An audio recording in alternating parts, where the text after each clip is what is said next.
ఆదిలాబాద్ జిల్లా బోధ్ అడవుల్లో పెద్ద పులి సంచారం మరోసారి కలకలం రేపింది.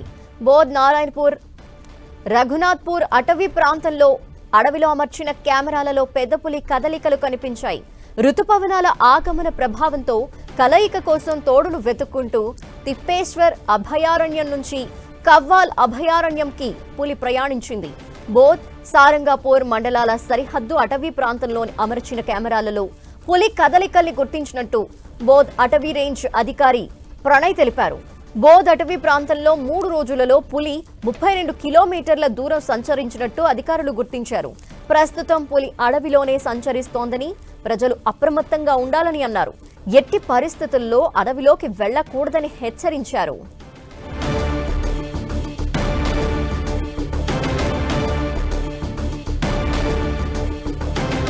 పెద్దపులి సంచారానికి సంబంధించిన డీటెయిల్స్ మా ప్రతినిధి ప్రేమ్ సాగర్ అందిస్తారు. ప్రేమ్ సాగర్. ధనలక్ష్మి, గత 2-3 రోజులుగా పెద్దపులి బోత్ నియోజకవర్గంలో సంచరిస్తుంది. తాజాగా నారాయణపూర్ సంబంధించిన ఏరియాలో ఫారెస్ట్ అధికారులు ఏర్పాటు చేసిన ట్రాప్ కెమెరాల్లో పెద్దపులికి సంబంధించిన కదలికలు గుర్తించారు. సో ఈ నేపథ్యంలో ఆ చుట్టుపక్కల గ్రామాల ప్రజలందరినీ కూడా అలర్ట్ చేస్తున్నారు. సో 2 రోజుల్లో పెద్దపులి ఒక 35 కిలోమీటర్ల వరకు ఈ ప్రాంతంలో సంచరించినట్లు తెలుస్తుంది.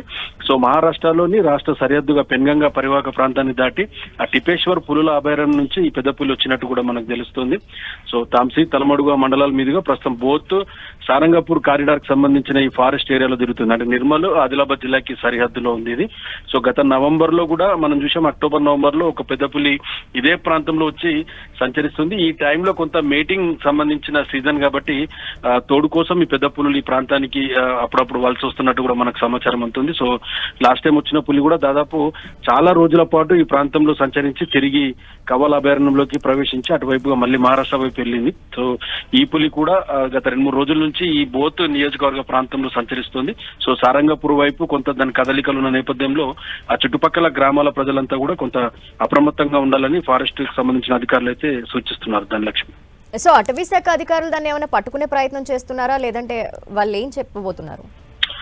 ధనలక్ష్మి, వాస్తవానికి ఇది అంటే పులి అటవీ ప్రాంతంలోనే సంచరిస్తుంది. సో ఇది కవ్వాల్ అభయారణ్యానికి అటు మహారాష్ట్రలో ఉన్న టిపేశ్వర్ పులుల అభయారణ్య కేంద్రానికి సంబంధించి మధ్యలో కారిడార్ లోనే ఇది ఫారెస్ట్ ఏరియాలో తిరుగుతుంది. ఇప్పటివరకు మనుషులపైన ఎక్కడ దాడి చేసిన దాఖలాలు, కొంత వన్యప్రాణులు కూడా దానికి సరిపడా ఆహారం లాంటిది ఉంది కాబట్టి అది జనావాసాల్లోకి రాలేదు. సో జనావాసాల్లోకి వచ్చి ఏదన్నా హాని కలిగించేటట్టు ఉంటే మాత్రం దాన్ని కొంత బంధించడానికి కానీ ఇంకా వేరే ప్రయత్నాలు చేస్తారు. కానీ రెగ్యులర్ గా జరిగే ప్రక్రియ అనేది పెన్గంగలో ఈ టైంలో కొంత పెన్గంగ పరివాహం అనేది తగ్గుతుంది, నీటి ప్రవాహం. సో పులులు ఈజీగా ఆ వైపు నుంచి దాటి కొంత ఈ దూర ప్రాంతాల వైపు కూడా వచ్చే అవకాశం ఉంటుంది కాబట్టి సో రెగ్యులర్ గా వచ్చే ప్రాసెస్ అవుతుంది. Thank you Prem Sagar.